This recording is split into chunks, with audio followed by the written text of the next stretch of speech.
YouTube, what's going on, man? It's your boy Benji, and we are back balling. Tell your mans to chill. Yo, who mans is this? Somebody come get this.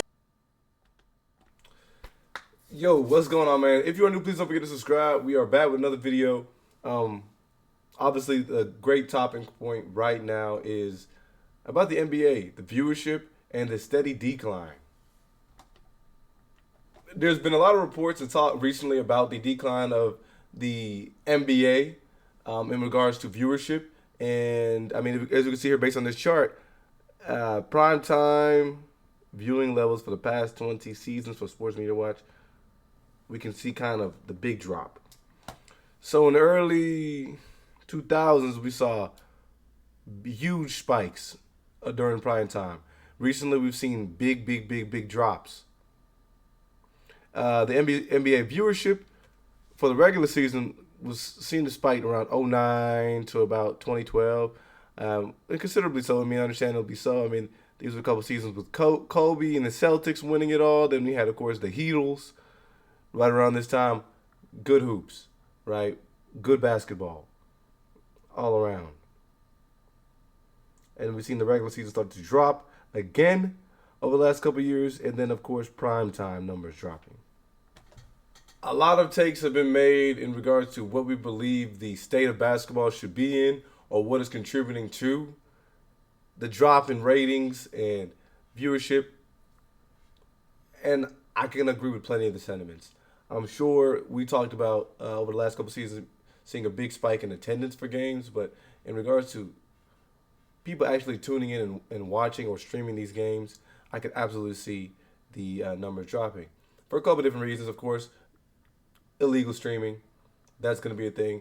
It's just, for one, too difficult to watch a lot of the games on the biggest sites or on the biggest channels. Most people don't have cable anymore. A lot of people are starting to lean towards streaming sites. And for you to access plenty of these games, I mean, you got 30 teams playing 82 games. That's so much basketball.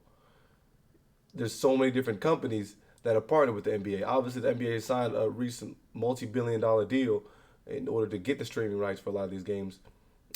It's just hard. For example, if you go get League Patch, which is something that is actually directly from the NBA, it's tough for you to watch the team that is in your area. So let's just say you live in Los Angeles, California. You can't watch the Clippers or the Lakers. And that might be your team. So at this point, if this is my team, the team I care about watching the most, I am not able to watch them. So I'm paying X amount of dollars for League Pass for no reason. NBA on ESPN has seen declines. You have to go get ESPN, which typically doesn't come standard with most cable packages or streaming packages. You have to go purchase that as an add-on. So now you have to go get add-ons just to go watch NBA on ESPN. Then you have to go find different ways to go watch a lot of the games, which are on TNT and ABC. And then most of these teams aren't even getting primetime games. So there's subsidiary and tertiary networks that you got to go find to go watch your teams play. It's difficult. But nowadays, you got streaming, and then you couple that with a lot of people, I think, losing an opportunity to retain attention. Everyone's so fast-paced. The world that we live in is so fast-paced. People want everything now. They don't want to sit and chill and watch a game. And a lot of people, I think, are moving and grooving. They on the go.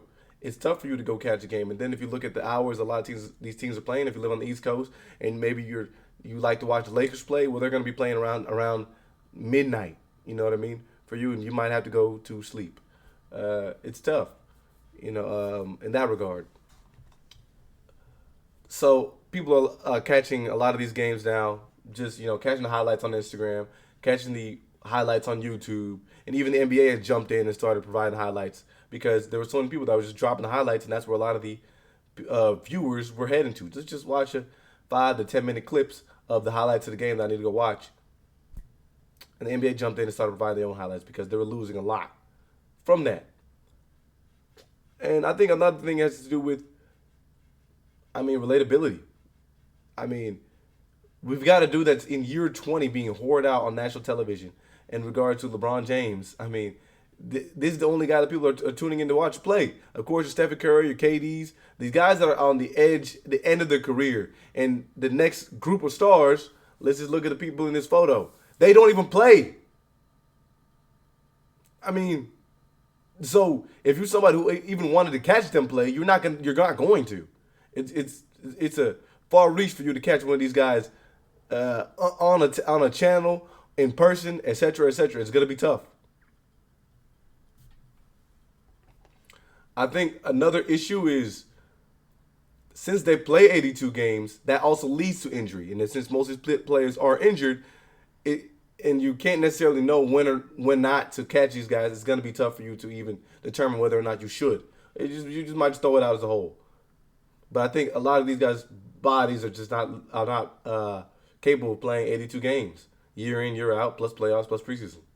That's a lot of tax and toll on your body for the game that the NBA is. I mean, if you're playing 40 minutes a night, running up and down, jumping, running up and down, jumping, running up and down, getting hit, etc., that's a lot, bro. LeBron is one of those anomalies.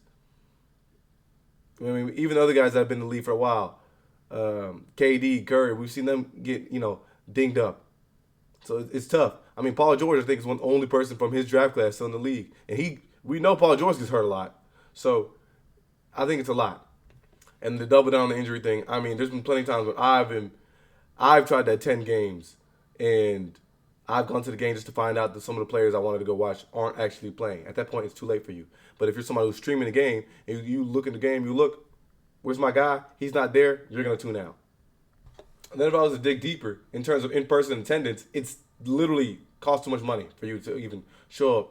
Like where it would be like a cool little weekend thing to do with your family. Now you have to really plan if you want to like go to an NBA game. Like for you to be in a LeBron James game, bro, for you to be all the way in the nosebleeds where you can't even see what's going on the court. Everybody looks like ants, but you got to go fork out $200. You know what I'm saying? So where you could have been at least solid in terms of seating. Previously, you and your family go out and watch the game. Now you got to go fork out a check if you want to go out there with a family. You eliminate the true fans of the game. The guys that are really the people that really couldn't wait to see the game are the ones all the way. You see the people up here with these LeBron jerseys jumping up and down. The guys out here, they don't care about the game. They just there to get their camera time or whatever the case may be. So NBA Commish Adam Silver addressed some of the recent drops to start the season. In terms of low ratings, he said, I think we're looking at a couple weeks of ratings. There's always some unique things. This year we're up against the World Series. You have a presidential election, which was commanding an enormous amount of attention. And then somebody else quoted this, talking about this is a delusional take by Silver. Basketball has nothing to do with baseball or politics. Doubt our fans are watching. Outside of that, viewership is down. It's probably because people realize that November games don't matter. Maybe they don't like the NBA Cup as much as you thought they would. Whose fault is that? I think a lot of the hate that y'all have about Adam Silver is a little bit forced. But while basketball may not have anything to do with politics, at the end of the day, the diehard fans aren't the ones keeping the lights on, necessarily. I mean, we've talked about that year in and year out in regards to the WNBA. I don't understand how y'all be dense now. I mean, in the WNBA, you had plenty of diehard fans that were checking in and catching the games. But they aren't the ones that are the only way that the WNBA is going to be a multi-billion-dollar business. You need to attract the average consumer. So if you're eliminating majority of the average consumers or possibly new fans because you have elections or anything like that, that will do something in regards to your streaming numbers. But I think that also has a lot to tell with the tail. November games don't matter. They play 82 games, bro. A lot of these teams are matching up against one another 4 times, 5 times now with NBA Cup. 6 times. And then if you add playoffs, it's crazy. And then if you look at different factors, I think a lot of that has to do with the game style. So you have things like this. Brown Westbrook a pass. And Westbrook sneaks inside. That was the tech. Layup. That got you a technical foul. Like, it's almost not even enjoyable to watch. Because if you really look at the days when people were really, like, outside, like, remember during, like, the NBA lockdown, people were actually, like, being able to watch these games. Guys that are diehard fans were the ones that were on the court with Kobe and KD and James Harden and all these big-time players, getting into it. Getting that true element of competitiveness out of these players. So now when they're competing, they're getting this right here. You make a play like this. Play. Now finds Jalen Green. You get teched up.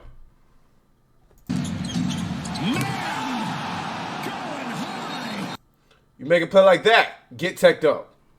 These are typically always techs, but it's always fun to watch too. Claxton gets fouled.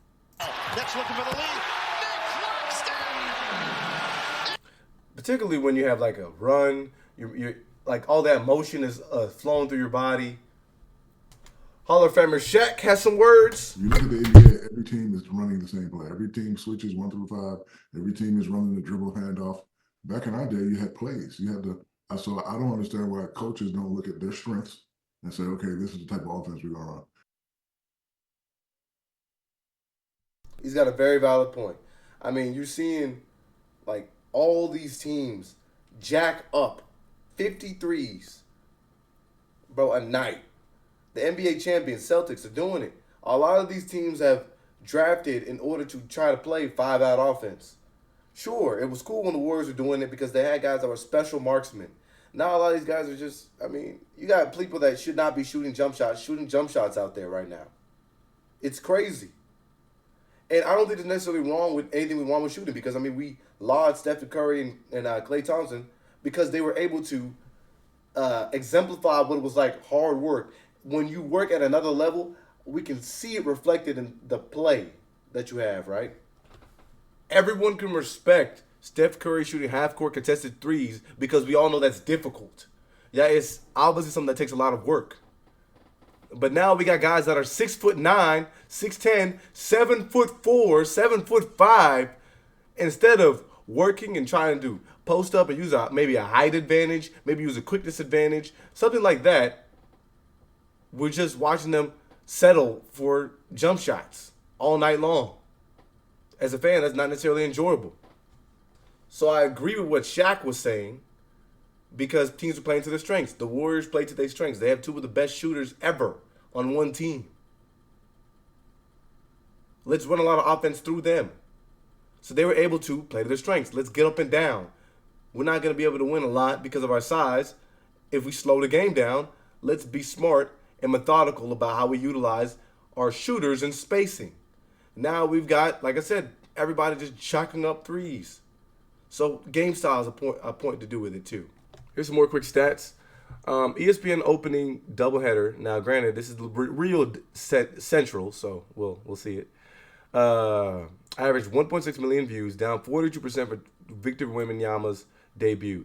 Bucks and 76ers, 1.7 million views, down 2.5 million for Celtics and Knicks 2023.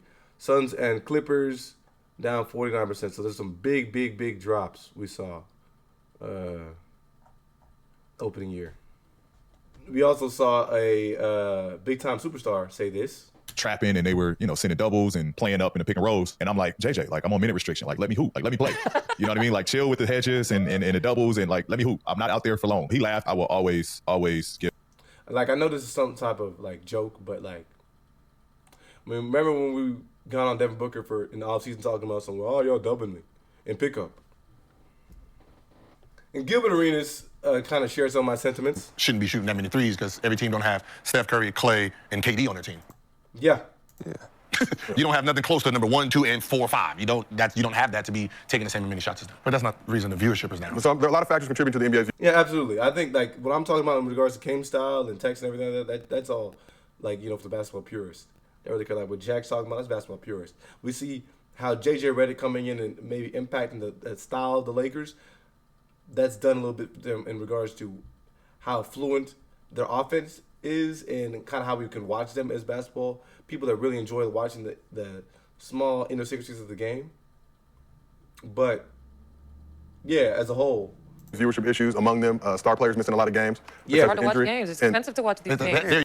Yeah. There you go. It's expensive to watch games now. It used to be free. So you got to buy cable for your own teams, and then you got to buy League Pass to get the League Pass stuff. Yep. So what ends up happening is the distribution of games now. They're harder to find. I saw somebody do a breakdown.